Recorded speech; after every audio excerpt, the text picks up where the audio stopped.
Assalamualaikum warahmatullahi wabarakatuh. Perkenalkan, nama saya Nurhalisa. Saya dari Universitas UIN Araniri Banda Aceh, Fakultas Sains dan Teknologi, jurusan Biologi. Di sini saya sedang menyelesaikan salah satu tugas mata kuliah Biologi Laut. Baik, tugas saya di sini adalah saya mempresentasikan hasil pemahaman saya sendiri dari webinar yang berjudul Dinamika Arlindo dan Upwelling di Perairan Indonesia. Di sini terlebih dahulu saya akan membahas apa itu Arlindo. Arlindo itu adalah kepanjangannya adalah Arus Lintas Indonesia. Baik, di sini kita akan membahas definisi upwelling, mekanisme upwelling, dan pentingnya kita mengetahui apa itu upwelling. Dan paling fokusnya adalah variabilitas upwelling di perairan di Indonesia. Apa sih yang disebut dengan upwelling itu? Upwelling adalah kenaikan massa air dari kolom yang lebih dalam menuju ke permukaan. Kemudian yang terpenting dalam upwelling ini adalah kenaikan massa air tersebut akan membawa air yang lebih dingin yang di bawah yang mendinginkan si surface. Dan juga dia akan membawa massa air yang akan kaya nutrien, di mana massa air ini akan membuat massa permukaan air akan menjadi favorable untuk pertumbuhan fitoplankton. Nah, bagaimana sih kita mengetahui upwelling itu terjadi? Nah, sebenarnya ini tidak lepas dari peran angin yang terkenal dengan Ekman. Jadi, pembagian upwelling ini sangat berkaitan dengan transport Ekman. Inilah penjelasan sederhana dari transport Ekman. Di belahan bumi utara, jika angin tertiup di atas suatu perairan, maka air yang ada di bawahnya itu akan bergerak. Tetapi gerakannya tidak akan mengikuti arah angin, tetapi karena adanya pengaruh rotasi bumi, maka dia akan dibelokkan sejauh 45 derajat dari arah angin. Maka karena adanya pembelokan tadi, maka kita akan mengenal istilah equatorial upwelling.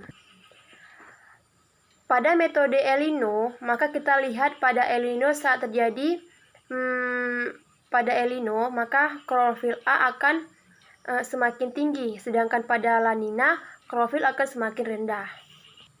Mengapa ini terjadi? Ya, terjadi karena adanya angin pada saat El Nino. Pada saat El Nino, anginnya semakin kencang, dan La Nina anginnya semakin rendah. Jadi clear sekali hubungan antara bagaimana ALSO mempengaruhi upwelling yang ada di Laut Maluku. Dari materi yang pertama yang saya tangkap adalah, yang paling penting dalam upwelling ini adalah penyuburan laut. Jadi di laut itu tidak ada yang memupuk, tapi adanya adalah pemupukan alam. Terjadi karena proses alam diantaranya adalah upwelling ini. Jadi kalau lautnya dipupuk, tentu akan menjadi subur sekali. Maka tentu sekali produktivitas fitoplankton menjadi meningkat. Begitu juga dengan produktivitas perikanan, maka juga akan meningkat.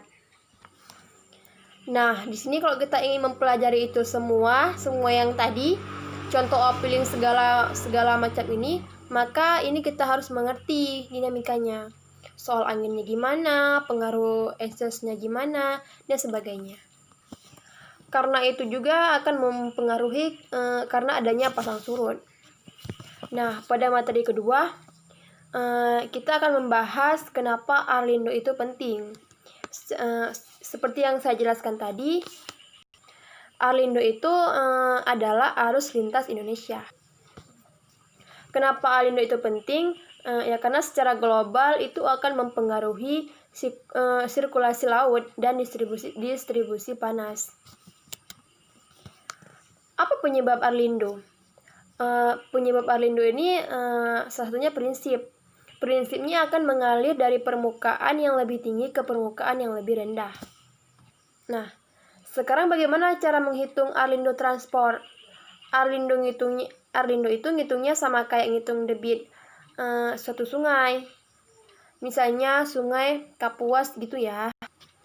Tidak panjang lebar dari materi kedua yang kita bahas. Kesimpulan yang saya pahami dari materi kedua itu adalah Alindo ini memegang peranan penting dalam sirkulasi laut dan iklim, distribusi air, dan sebagainya. Alindo begitu pentingnya. Alindo ini merupakan sistem keseimbangan massa air di laut, sehingga yang daerah panas bisa mengalir ke daerah yang dingin, dan juga untuk sirkulasi nutrien. Nah, baik. Mungkin ini saja presentasi yang saya dapat pahami. Mohon maaf jika ada salah kata dan tidak bisa dipahami apa yang saya ucapkan. Saya mohon maaf. Saya tutup. Assalamualaikum warahmatullahi wabarakatuh.